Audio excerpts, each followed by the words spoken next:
la espirometría. En algún momento de sus vidas van a ver una espirometría o van a hablar de ella cuando lleven neumología. Entonces en neumología pues necesitan conocer estos conceptos para poder entender algunas enfermedades que tienen patrones obstructivos y restrictivos, que justamente es de lo que hablaremos hoy también. Y una vez que hablemos de esto, vamos a comentar el tema de intercambio gaseoso, ¿vale? Mañana vemos transporte de oxígeno y un poco de correlación clínica y acabamos, ¿no? Muy bien.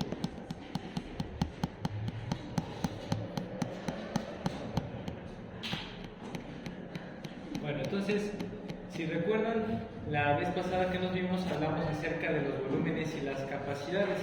Dijimos que un volumen es una cantidad particular de aire a nivel pulmonar, mientras que una capacidad resulta de la suma de dos o más volúmenes, ¿vale? Los volúmenes expiratorios forzados, su nombre ya nos indica a qué hacen referencia. Es una cantidad de aire, por eso es un volumen. Expiratorio quiere decir que se moviliza salud durante la expiración, y al decir que son forzados quiere decir que es en una expiración forzada, ¿sale? Esos volúmenes expiratorios forzados son los que se ocupan en una espirometría principalmente para estudiar la función pulmonar. Recuerden que habíamos dicho que los volúmenes y capacidades justamente nos sirven para eso, para estudiar la función pulmonar. Entonces, estos volúmenes que vamos a mencionar a continuación, cuando ustedes los ven en una espirometría, les van a ayudar a saber si su pulmón se mueve con normalidad o si hay algo que restrinja su movilidad, y de la misma manera si hay algo que esté causando una obstrucción en la vía aérea y dificulte la movilización del aire, ¿sale? Entonces, son estos conceptos los básicos que necesitan conocer. El primero es la capacidad vital forzada. Si ustedes recuerdan, cuando hablamos de la capacidad vital, decíamos que la capacidad vital hace referencia a todos los volúmenes del pulmón que se pueden movilizar. Recuerden que la capacidad vital, el único volumen que no toma en consideración es el volumen residual, pero de ahí en fuera la capacidad vital resulta de la suma de los otros tres volúmenes. Entonces, cuando nosotros hacemos una expiración forzada, podemos sacar todos los volúmenes que forman parte de la capacidad vital. ¿Sale? ¿Hasta ahí vamos bien? Muy bien. Ahora, para que mi paciente pueda expulsar su capacidad vital de manera forzada, ¿qué tuvo que haber hecho inicialmente? Una inspiración. Una inspiración profunda para poder obtener la capacidad pulmonar total, y al hacer la expiración forzada sacar toda la capacidad vital. ¿Sí? ¿Por qué haría una inspiración forzada? ¿Por qué haría una inspiración forzada? Porque con expiración forzada vas a sacar el volumen de reserva expiratorio. Si no haces una expiración forzada, solo sacarías este volumen corriente, ¿sale? Entonces no sacarías la capacidad vital, te faltaría un volumen. Al hacerla forzada, entonces sale el volumen de reserva expiratorio y lo único que se queda es el residual. Y entonces ahí tomas tres volúmenes y por eso ya tienes la capacidad vital, ¿sale? Pero me refería si solo era para el estudio o era para sí. Solo para el estudio, porque cuando se hace una espirometría necesitas saber cuál es la cantidad de aire que el paciente puede movilizar, ¿no? Entonces quieres saber cuál es su capacidad vital. Y normalmente se hace de manera forzada porque de esa manera estudias también si hay cambios en la resistencia de la vía aérea al hacer un esfuerzo en la expiración.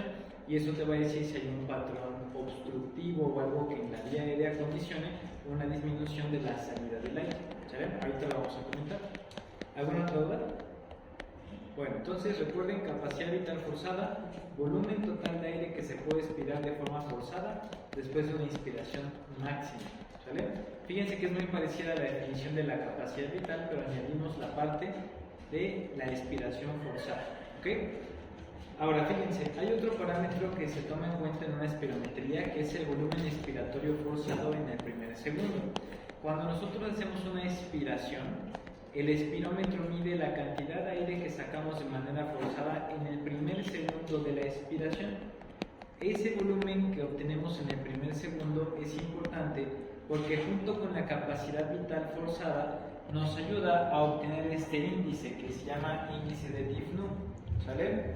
El índice de Tifnu es lo que nos va a ayudar a predecir con la espirometría de un paciente si nuestro paciente tiene alguna anormalidad a nivel pulmonar o en la vía aérea, ¿sale?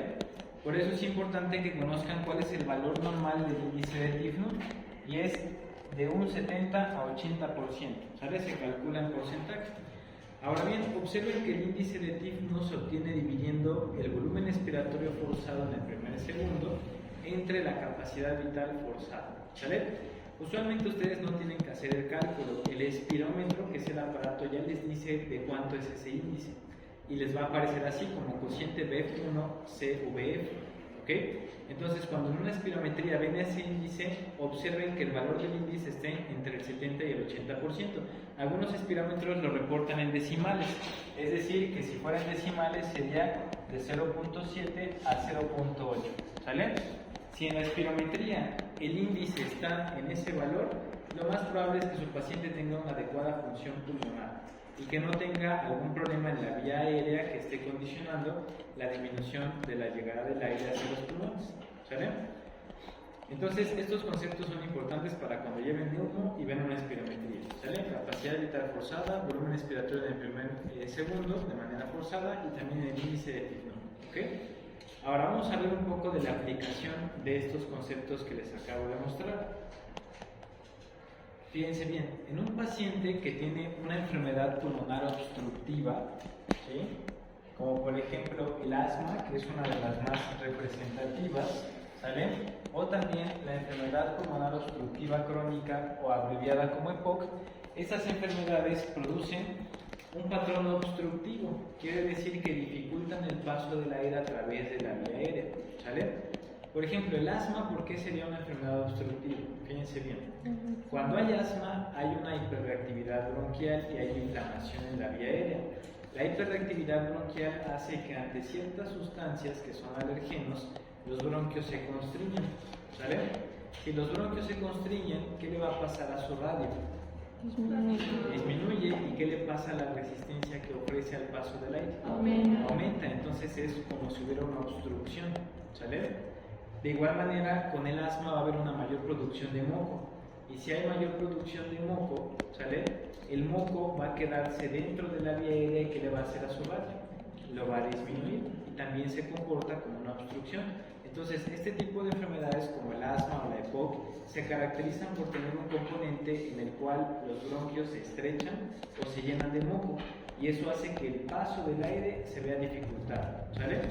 Ahora bien, el paso del aire se va a ver dificultado no solamente al inspirar, sino también al expirar. Y cuando el paciente hace una expiración forzada, entonces se van a alterar los volúmenes expiratorios forzados, ¿sale? Pero de los dos volúmenes forzados que vimos, que es la capacidad vital y el del primer segundo, fíjense bien aquí qué es lo que va a pasar. En el caso de una enfermedad obstructiva, tanto la capacidad vital forzada como el BEF1, ¿sale?, se van a ver normalmente reducidos, ¿sale? ¿Por qué? Porque imagínense al paciente que está expirando. Si tiene una obstrucción, va a haber menos salida de aire en el primer segundo y le va a costar más movilizar la capacidad vital. Entonces los dos se van a disminuir, ¿sale? Y cuando disminuyen los dos, fíjense bien a lo que da resultado esto. El cociente, que depende de los dos valores, también va a estar disminuido, ¿sale? Entonces, cuando ustedes vean un índice de TIF-no o un cociente BF1-CBC por debajo de 0.7, ¿de qué les estaría hablando eso a nivel clínico? De un patrón obstructivo, ¿sale? Para eso sirve lo que vimos anteriormente de los volúmenes forzados y el índice, ¿sale? Al hacerle yo una espirometría a mi paciente, si el índice sale por debajo del 0.7, debo sospechar que hay alguna enfermedad que está produciendo un patrón obstructivo. ¿Cuáles son las dos principales que hay que pensar? El asma y también la EPOC, ¿sale? Cuando lleven neumo ya van a ver pruebas más complejas como el índice de metacolina, ¿sale? Es una prueba de provocación de broncoconstricción en pacientes asmáticos, y si disminuye aún más la expiración se considera positivo, ¿sabes? Todo eso lo van a ver en neumo. Pero lo importante de FISH es que si lleven esto, los volúmenes forzados y el índice, y que sepan para qué sirve, ¿sale? Ahora bien, eso fue una enfermedad obstructiva, pero también podemos tener enfermedades restrictivas, ¿sale? En la enfermedad restrictiva lo que nosotros tenemos es que nuestro pulmón no se va a expandir adecuadamente, ¿sale? Dentro de las enfermedades restrictivas, la más importante es la fibrosis pulmonar. Si el pulmón se fibrosa, ¿cómo se lo imagina? ¿Más blando o más duro? más duro. ¿Y se podrá expandir con la misma facilidad? No. Entonces va a haber una restricción a la expansión pulmonar. ¿Sale? En este caso, ¿qué creen que le pase a los volúmenes de ese pulmón? A los volúmenes en general, ¿serán iguales o tenderán a disminuir? Van a disminuir porque si el pulmón se expande menos, pues pueden meter menos aire. ¿Sale? Ahora bien, en la prueba espirométrica que se basa en los volúmenes forzados que acabamos de ver, fíjense lo que ocurre. ¿Sale? Aquí los dos normalmente van a estar también reducidos, la capacidad vital y el volumen expiratorio en el primer segundo, pero vean la diferencia. Normalmente el BF1 va a estar menos reducido que la capacidad vital forzada, ¿sale? ¿Por qué la capacidad vital forzada estaría más reducida? Fíjense bien. Porque como el pulmón no se puede expandir igual, sus volúmenes, dijimos, bajan en general, ¿sale? Entonces va a haber una disminución mayor de la capacidad vital porque el volumen pulmonar también bajó, ¿sale? Y entonces eso va a hacer que como ahora, aunque los dos volúmenes bajan, baje más la capacidad vital forzada y vean lo que pasa con el índice. El cociente está aumentado, ¿sale? Porque ¿cuál de estos dos disminuyó más? El que está abajo, ¿sale? Y si yo disminuyo el denominador y mantengo normal el numerador, el cociente se hace más grande, ¿sale? Y entonces cuando tenga un índice aumentado, es decir, un índice mayor a 0.8, ¿en qué voy a pensar primeramente? En un patrón restrictivo, ¿sale? Y ahí tenemos ya la importancia de por qué deben conocer el valor normal del índice de Titnur, que va de 0.7 a 0.8, ¿sí? Y si es más chico de 0.7, ¿en qué pensamos? En una obstrucción. Si es mayor a 0.8, en una restricción. Y eso les va a ayudar a ustedes como médicos generales a poder intuir qué problema podría tener su paciente. Obviamente hay que relacionarlo con la historia clínica, ¿sale? Por ejemplo, si un paciente tiene asma, pues desde pequeño va a tener crisis, ¿sí? Normalmente las crisis asmáticas desaparecen en la adolescencia, así que ese patrón lo tendrían más en personas jóvenes, ¿sale? Pero, por ejemplo, si su paciente fue fumador crónico, más de 30 años con tabaquismo, es más probable que les salga una EPOC, ¿sale? Un paciente, por ejemplo, del campo que cocinó toda su vida con leña, les puede hacer fibrosis pulmonar, ¿sale? Entonces, el patrón espirométrico con los volúmenes expiratorios forzados les va a orientar a pensar en alguna enfermedad obstructiva o restrictiva, ¿sale? En eso concluimos la importancia de conocer esta parte de la fisiología, ¿sale? ¿Alguna duda con estos volúmenes y con el índice? ¿Sí? ¿Se puede ver, por ejemplo, un aumento como una enfermedad restrictiva en pacientes que viven en una ciudad, pacientes que viven en el campo por la contaminación ambiental? Sí, aunque la contaminación te va a producir menos impacto que cocinar con leña. Normalmente cuando un paciente cocina con leña, lo hace en un espacio cerrado, entonces la cantidad de biomasa o del humo que se desprende está mucho más concentrada y produce un daño directo más grave. En cambio, la contaminación ambiental, aunque puede haber un aumento de la cantidad de partículas permeables en el aire, pues el espacio es muy amplio y la densidad es más baja, ¿sale? Entonces va a tardar muchísimo más tiempo tener un problema respiratorio alguien en la ciudad que alguien en el campo que cocine con leña en espacios cerrados. Es un poco menos común esto porque aún en el campo ya ha habido esa transición de la cocina con leña a la cocina con gas, pero hay ciertas comunidades donde todavía es muy común encontrar mujeres principalmente que cocinan con leña desde que son pequeñas, ¿no? 30, 40 años cocinando con leña y cuando llegan a los 50 años ya tienen cianosis periférica, baja saturación pulmonar y lo que hay que sospechar ahí es una fibrosis pulmonar. Y si le haces una espirometría, pues ya esperarías encontrar una alteración del índice de Titnur que va a estar aumentado y su capacidad de vital forzada va a estar disminuida. Con eso lo corroboras. Pacientes que trabajan, por ejemplo, en cementeras. También cementeras, los que son, por ejemplo, mineros, también que trabajan en minas y demás. De hecho, el carbón, el silicio pueden producir inflamación crónica pulmonar que también te lleva a fibrosis. ¿No? ¿Sí, otro? ¿La sinusitis entraría como obstrucción? Puede ser una obstrucción alta, pero normalmente no va a ser tan franco el problema como a nivel de la vía inferior. En la espirometría no puedes evaluar obstrucción nasal, porque como el paciente hace la expiración con la boca, le ponen como una boquilla y sopla, entonces evalúas obstrucciones de la vía inferior, ¿sale? De la superior como tal no estarías evaluando con la espirometría. La obstrucción de la vía superior se evalúa con la exploración física, ¿sale? Con la especuloscopia nasal. Ahí vas a ver si hay mucho moco o si los cornetes están hipertróficos o si el tabique está desviado, que son las principales causas de obstrucción a nivel nasal, ¿sale? Bien, ¿alguna otra duda? Bueno, entonces eso es lo importante de los volúmenes forzados. ¿Va?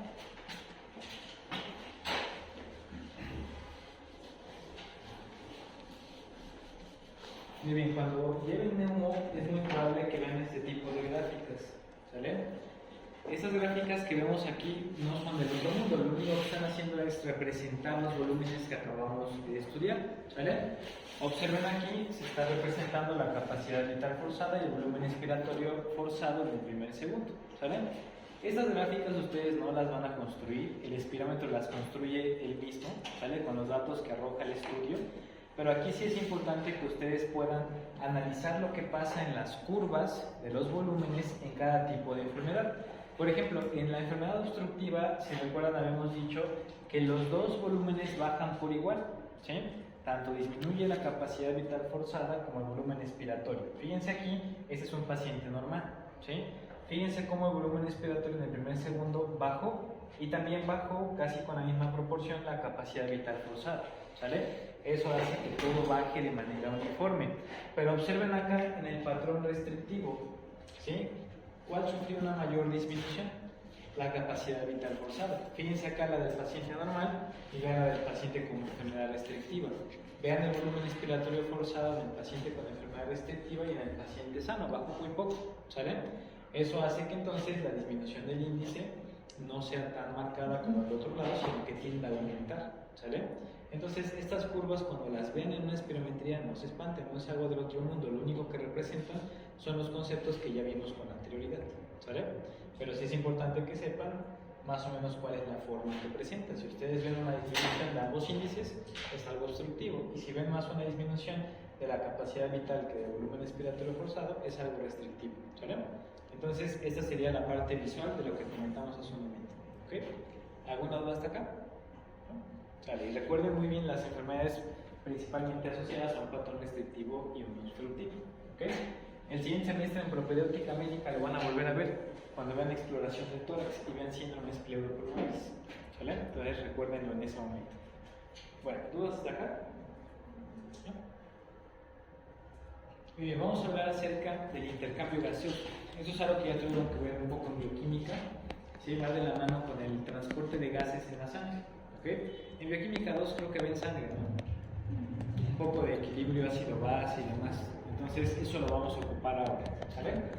Entonces el intercambio de oxígeno y de CO2 normalmente puede ser explicado a nivel del cuerpo haciendo uso de 3 leyes, ¿sale? Estas 3 leyes no les voy a pedir que se la aprendan, solo quiero que sepan a qué hace referencia cada una, ¿sale? O qué es lo que intenta explicarnos cada una de estas leyes, ¿ok? Fíjense, la primera ley ya la vimos, bueno, espero la hayan visto con el doctor Eloy, que es la ley de Fick, ¿saben? ¿Sí la mencionaron esa en difusión? ¿Sí? Bueno, la ley de Fick es la que nos habla acerca de con qué velocidad se lleva a cabo la difusión, ¿sale? Recuerden que ahí tenemos diferentes variables, como por ejemplo el área de la superficie a través de la cual se lleva a cabo la difusión, la diferencia de concentraciones que produce la difusión. También tenemos aquí el espesor de la membrana a través de la cual se da la difusión y el coeficiente de difusión que está determinado por el tipo de partícula que difunde, ¿sale? Entonces, la ley de Fick nos dice cómo se van a mover los gases desde el alveolo hasta los capilares pulmonares y posteriormente desde la sangre hacia los tejidos, ¿sale? Recuerden que en este caso, como lo que se está transportando es oxígeno y CO2, normalmente estos gases siguen un proceso de difusión simple, ¿sale? Son permeables a través de la membrana de manera directa, ¿ok? Entonces, aquí lo que más nos va a ayudar de la ley de Fick a entender el intercambio gaseoso es la diferencia de concentración que hay de los gases en el alveolo y en la sangre y el espesor de la pared de los alveolos y de los capilares, ¿sale? Por ejemplo, si yo tengo menos oxígeno en los alveolos, menos va a difundir hacia los vasos, ¿sale? Si tengo más oxígeno a nivel alveolar, pues va a difundir más oxígeno, ¿sale? En el caso del espesor de la pared alveolar, ¿qué consideran que pudiera ser que en este alveolo su pared se engruese? ¿Qué se les ocurre que podríamos tener en el alveolo para que la pared fuera más gruesa? Si hay menos surfactante se va a colapsar, no se va a engrosar la pared. ¿Es un capilar? ¿no? Acá también tendremos el capilar. El capilar rara vez se engruesa su pared, normalmente se engruesa más el alveolo. Por ejemplo, en una neumonía, ¿no? Si tenemos una neumonía, ¿qué va a haber dentro de los alveolos? Vamos a tener pus, ¿sale? O tejido mucopurulento, especialmente si es una neumonía bacteriana. Ese tejido, ¿qué va a hacer? Se va a acumular dentro del alveolo y entonces va a favorecer a que la pared se engruese, porque ahora el oxígeno tiene que atravesar el moco y además de atravesar el moco tiene que atravesar la pared del alveolo, ¿sale? Entonces recuérdenlo de esta manera: enfermedades ocupativas del alveolo, donde tenemos líquido dentro del alveolo o donde tenemos pus o tejido mucopurulento, exceso de moco, etcétera, todo eso puede hacer que se condicione el engrosamiento de su pared, y si está engrosada la pared, según la ley de Fick, va a difundir menos oxígeno. Por eso los pacientes con neumonía tienen baja saturación de oxígeno, porque el oxígeno tiene más dificultad para pasar a la sangre, debido a que además de cruzar la pared del alveolo y del capilar, tiene que cruzar todo el moco que hay dentro del alveolo, ¿sale?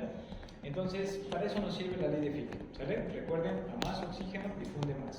Si algo ocupa el alveolo, se engruesa su pared y eso dificulta el paso del oxígeno hacia los capilares, ¿sale?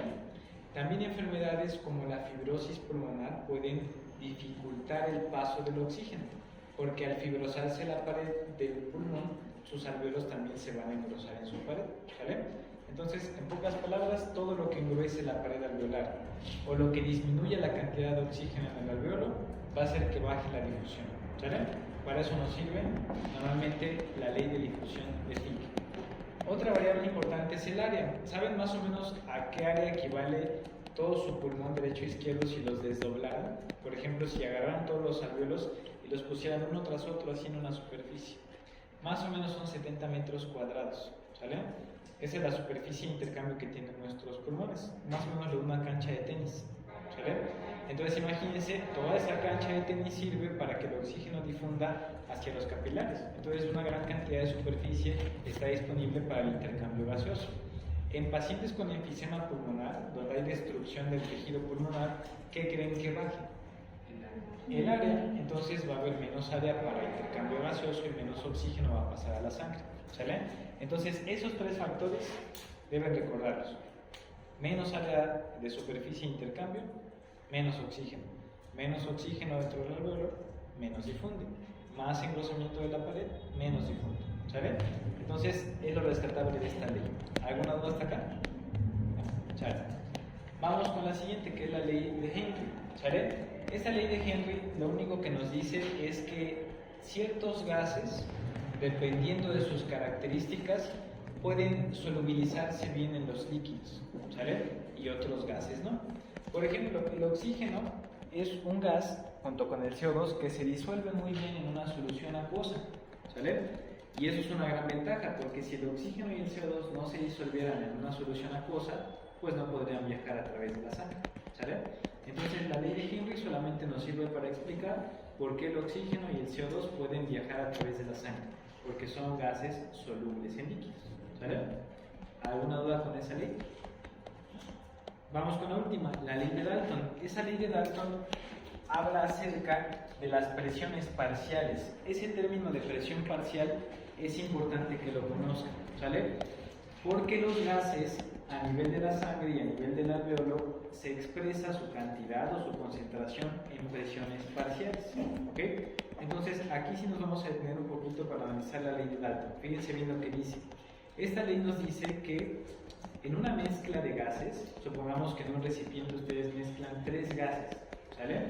La ley de Dalton nos dice que cada gas va a ejercer cierta cantidad de presión sobre el recipiente que lo contiene, ¿sale?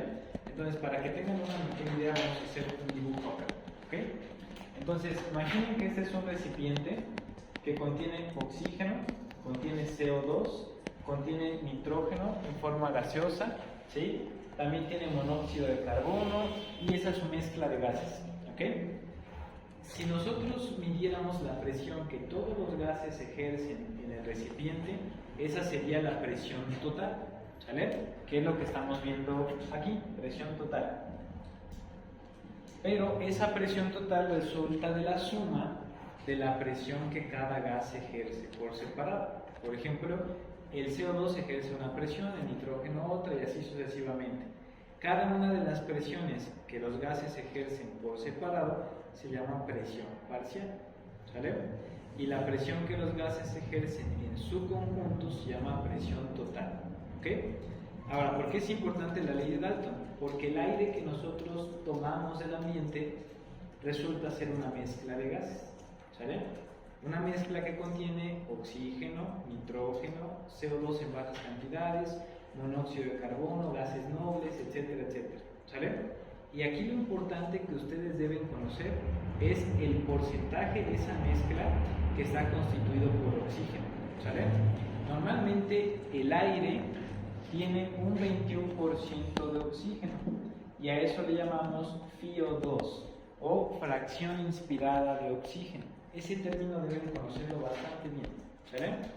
Quiere decir que del 100% del aire, si nosotros agarramos un poco de aire y lo metiéramos en un recipiente, el 21% de esa cantidad de aire es oxígeno, ¿sale? La mayoría de lo que nosotros tomamos del ambiente es nitrógeno, ¿sí? Aproximadamente el 70% del aire está hecho de nitrógeno, ¿sí? Entonces, a diferencia de lo que pensaríamos que tiene más oxígeno, ¿no? Realmente tiene poco oxígeno, ¿sale? Ahora bien, el oxígeno siempre va a ser el 21% del aire ambiental, no importa si están en China, si están en Veracruz, en el Pico de Orizaba, en el Pogo, donde sea que estén, el aire siempre va a tener un 21% de oxígeno, ¿sale? Pero aquí viene un punto con el que deben ser muy cuidadosos. La presión total de la mezcla de gases no va a ser la misma a diferentes alturas, ¿sale? La presión atmosférica, ¿sí? Los 760 milímetros de mercurio que representa la presión atmosférica hacen referencia a la presión total que ejercen los gases del aire, ¿sale? Entonces, si mi presión atmosférica es de 760 milímetros de mercurio y esa presión total resulta de todos los gases que están en el aire, en la atmósfera, ¿sale? ¿De cuánto sería la presión parcial del oxígeno si es el 21% de esa mezcla de gases? Se los voy a poner acá en números, ¿sale? Fíjense, la presión atmosférica, que es la presión que la atmósfera de la Tierra ejerce sobre nosotros, está determinada por los gases que hay en el aire, ¿sale? Entonces, esa presión atmosférica es igual a 760 milímetros de mercurio. Eso sería la presión total que ejercen todos los gases del aire, ¿sí? Sobre cada uno de nosotros desde la atmósfera, ¿ok? Ya habíamos dicho que de ese total de presión, ¿sí? ¿Cuánto equivaldría a la presión que ejerce el oxígeno? El 21% de esa presión, porque el oxígeno es el 21% de la mezcla de gases que producen esta presión total. Es como en el recipiente, ¿sale? Este recipiente tendría una presión total de 760 milímetros de mercurio, ¿sale? En pocas palabras, es como si este recipiente fuera la Tierra y todos los gases que están adentro los gases en el aire, ¿sale? Entonces, es la presión atmosférica que tenemos a nivel terrestre. Cada uno de los gases que forman el aire contribuye a esa presión total de 760, ¿sale? Y si ustedes conocen que el oxígeno es el 21% de la mezcla de gases, entonces será lo mismo que dijéramos que de los 760 milímetros, el 21% equivale a la presión que el oxígeno ejerce, ¿sale? ¿Así vamos bien? ¿Cuánto sería el 21% de 760? 159. Exactamente, 159. Vamos a redondear ahí, ¿sale? Entonces, el oxígeno produce una presión de 159 milímetros de mercurio. ¿Cómo se llamaría esa presión? Presión parcial de oxígeno en el aire ambiental, ¿sale? ¿Así vamos bien? Eso es bien importante que lo conozcan, porque la presión parcial de oxígeno va a variar con la altura, ¿sale? Ojo, el porcentaje de oxígeno no cambia, siempre va a ser el 21%, pero la presión atmosférica es diferente con la altura, ¿sale? Esa presión de 760 milímetros de mercurio es al nivel del mar, ¿sí? Pero si nosotros nos vamos a una montaña, como por ejemplo el Popocatépetl, cuando llegamos a la altura donde está el Popocatépetl, no vamos a tener la misma presión atmosférica. Normalmente a mayor altura la presión baja, ¿sale? Vamos a suponer que a nivel del Popocatépetl ya no tenemos 760 milímetros de presión atmosférica. Como es más altura, vamos a suponer que tenemos 500, ¿sale? Ahora, como el oxígeno siempre va a ser el 21%, ¿cuál sería nuestra presión parcial de oxígeno a la altura del Popocatépetl? 105. Ya se dieron cuenta cómo bajó la presión parcial de oxígeno, pero nunca baja el porcentaje siempre va a ser igual. Lo que sí baja es la presión parcial porque depende de la presión atmosférica. ¿Sale? ¿Hasta ahí vamos bien? Ahora bien, esto nos explica por qué cuando alguien sube una montaña siente que le falta el aire. ¿Sale? Porque entre más alto estemos, como baja la presión atmosférica, también baja la presión parcial de oxígeno. Es decir, que aunque se mantiene el porcentaje, que es el 21%, como hay menos presión atmosférica, hay menos presión parcial de oxígeno y hay menos oxígeno en el aire que estamos tomando. ¿Sale? Y entonces a eso se le llama el mal de montaña. ¿Sí lo han escuchado? Que hay personas que suben una montaña y les falta el aire, desaturan, se sienten mal. ¿Sale? Si llegamos a una altura aún mayor, como en el monte Everest, por ejemplo, en el pico del monte Everest las personas necesitan tanques de oxígeno, porque es tan baja la presión atmosférica en la punta del Everest que la presión parcial de oxígeno es tan bajita que no alcanza a satisfacer las necesidades del organismo. ¿Sale? Entonces, esto que acabamos de ver fue con base en la ley de Dalton, ¿sí? Porque la mezcla de gases del aire da la presión atmosférica.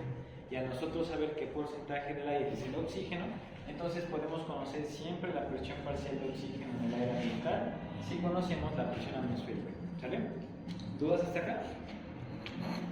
Muy bien, entonces con estos tres principios, la ley de Dalton que nos habla sobre la presión parcial y la presión total que ejerce el oxígeno en el aire ambiental, la ley de Henry que nos dice que el oxígeno y el CO2 son gases solubles, y la ley de Fick que nos dice con qué velocidad difunde el oxígeno y qué variables determinan ese movimiento, con todo esto ahora sí pueden entender el siguiente esquema que vamos a ver.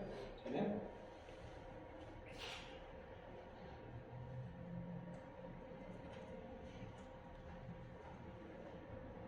Miren, ahí tenemos un esquema con el que vamos a explicar el intercambio de gases. ¿Sale?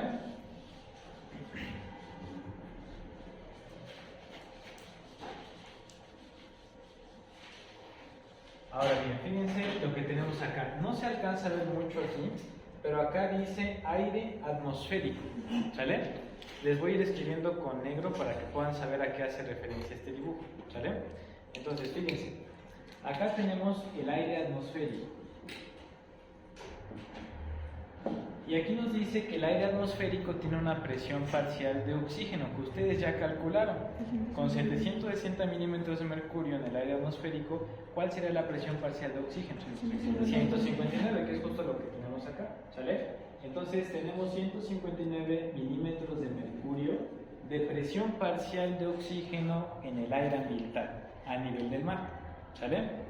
Y acá nos dice que de CO2 tenemos 0.3 milímetros de mercurio. Si se dan cuenta, la presión parcial de CO2 es bien bajita. ¿Qué quiere decir? Que de toda la mezcla de gases, el CO2 ocupa un porcentaje muy pequeñito. ¿Sale? Porque contribuye con una muy baja presión parcial. ¿Ok? Ahora bien, esos valores de presión parcial de oxígeno en el aire ambiental y de CO2 en el aire ambiental son importantes de conocer, porque nos van a ayudar en conjunto con los valores a nivel alveolar y a nivel de la sangre a entender cómo se mueve el oxígeno y cómo se mueve el CO2. ¿Sale? Fíjense lo que ocurre a continuación. A nivel alveolar, la presión parcial de oxígeno es más baja, es de 105 milímetros de mercurio. ¿Sale? Ahora, ¿por qué disminuyó la presión parcial? Ahí les va. Cuando nosotros inspiramos el aire que entra a través de nuestra cavidad nasal se mezcla con vapor de agua. ¿Sale? Y ahora, ¿qué es lo que hace el vapor de agua? Se añade a la mezcla. ¿Sale? Y como se añade a la mezcla, todos los porcentajes que habíamos visto de oxígeno en la mezcla van a bajar. Entonces ahora el porcentaje de oxígeno baja porque tenemos CO2, el vapor de agua que se metió a la mezcla. ¿Sale? Es decir, teníamos aquí el aire ambiental, imagínenselo como una mezcla, vamos a suponer, de 5 gases. Entonces la presión parcial se dividía entre los 5 gases y su porcentaje. Pero al momento de inspirar el aire, yo le sumo el vapor de agua y ahora tengo una mezcla ya no de 5, sino de 6 gases. Y eso hace que la presión parcial de todos baje porque añadimos un elemento extra. ¿Sale? Entonces,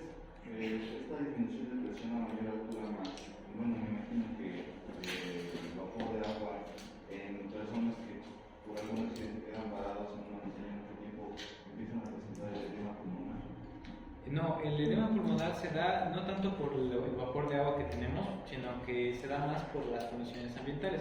La disminución de la presión atmosférica con la altura se da por lo siguiente, fíjense bien. Tenemos aquí el nivel del mar, ¿sale? Y aquí tenemos una montaña, ¿ok?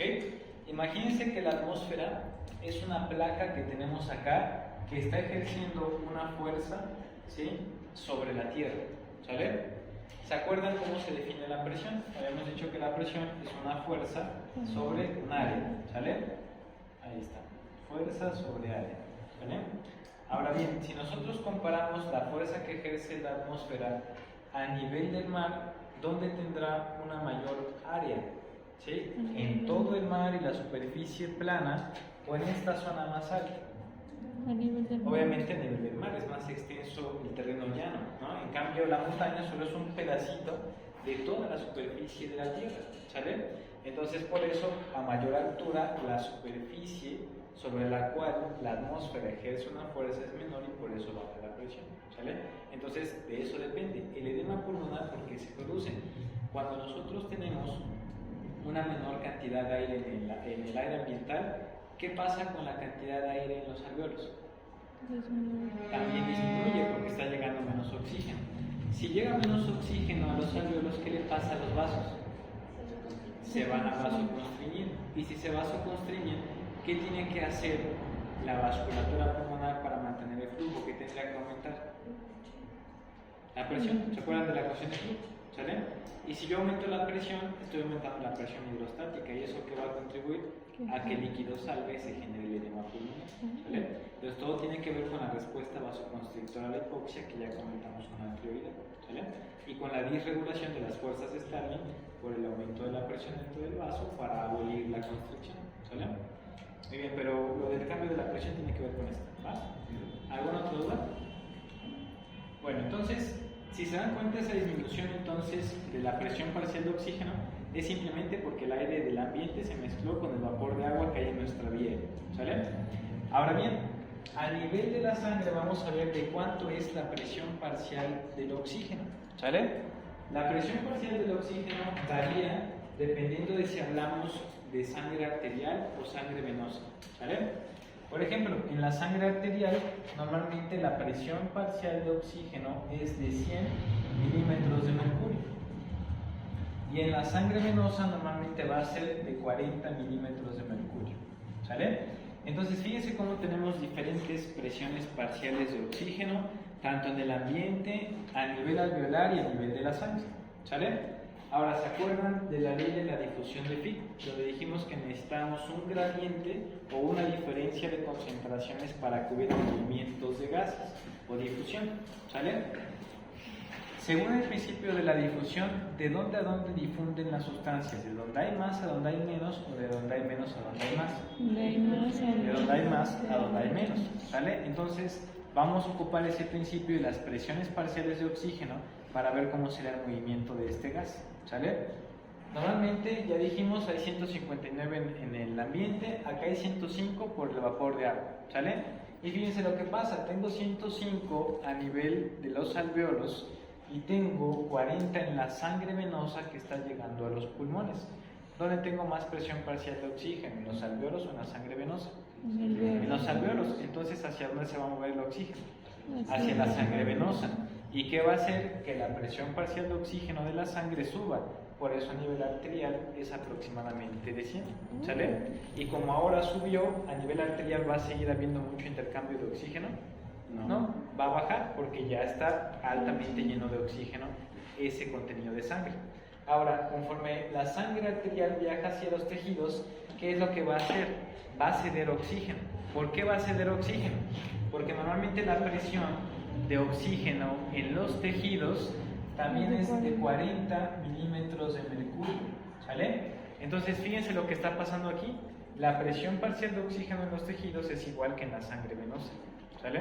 ¿Por qué? Porque normalmente cuando llegamos a la sangre venosa, el oxígeno ya se cedió a los tejidos y la sangre venosa sale de los tejidos con la misma presión parcial de oxígeno que estos tienen, ¿sale? Entonces vean cómo las presiones parciales son lo que rigen el movimiento de los gases. siempre de donde hay más a donde hay menos presión parcial, ¿sale? De donde hay más, de los alvéolos hacia la sangre venosa, que es donde hay menos. La sangre venosa se carga de oxígeno y ahora se convierte en sangre arterial. La sangre arterial viaja a los tejidos que tienen menos presión parcial de oxígeno y le ceden el oxígeno.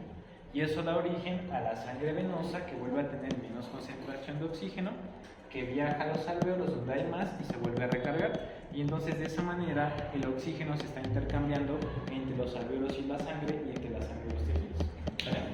Ahora, ¿por qué la presión parcial de oxígeno siempre va a ser baja en los tejidos? Porque estos siempre están consumiendo oxígeno, ¿sale? Entonces nunca van a tener una mayor presión parcial de oxígeno que la sangre. Y eso es lo que condiciona que el oxígeno siempre fluya de la sangre a los tejidos. Y como eso siempre pasa, la sangre siempre se queda con menor oxígeno. Y por eso siempre va a fluir el oxígeno de los pulmones a la sangre, ¿sale? ¿Sí queda claro? Bueno, entonces como van a darse cuenta, todo es presiones parciales, ¿sale? Ahora vamos a hablar del CO2. Fíjense cómo el CO2 acá en el área ambiental tiene una presión parcial de 0.3 milímetros de mercurio, es bien bajita, ¿sale? A nivel alveolar vamos a tener 40 milímetros de mercurio, ¿sí? Normalmente de CO2 a nivel alveolar, ¿sale? Pero vean lo que pasa a nivel de la sangre venosa. En la sangre venosa tenemos 45 milímetros de mercurio de CO2, ¿sale? Y acá tenemos 0.3. En los tejidos, ¿cuánto vamos a tener? Vamos a tener también 45 milímetros de mercurio, ¿sale? Entonces, normalmente acá vean, el CO2 va a difundir de los tejidos hacia la sangre venosa y eso hace que tengan la misma concentración de presión parcial de CO2. Pero vean que cuando el CO2 llega normalmente a nivel del alvéolo, ¿sí? En el alvéolo tenemos una concentración de CO2 más pequeña que la que tenemos en los tejidos y en la sangre venosa, ¿sale? Entonces, como acá es de 45 y aquí de 40, ¿hacia dónde se movería el CO2? Hacia el alvéolo. Y luego en el ambiente, ¿de cuánto es? De 0.3, ¿hacia dónde se va a mover el CO2? Hacia el ambiente, ¿sale? Y eso es lo que hace que el CO2 salga y que el oxígeno entre, ¿sale? Entonces, ¿en qué se resume el intercambio de CO2 y de oxígeno? En las diferentes presiones parciales que tienen estos gases en la sangre arterial, la sangre venosa, en los tejidos, en los alvéolos y en el ambiente, ¿sale? Eso es lo que determina la dirección en la que se mueven los gases, ¿sí? Y su flujo constante, ¿ok? ¿Alguna duda hasta acá? ¿No? Muy bien. Entonces, ahí estamos viendo ya justamente cómo se da el intercambio de gases, ¿va? Ahí lo vamos a dejar hoy, ¿ok? Muy bien, ¿alguna duda con esto?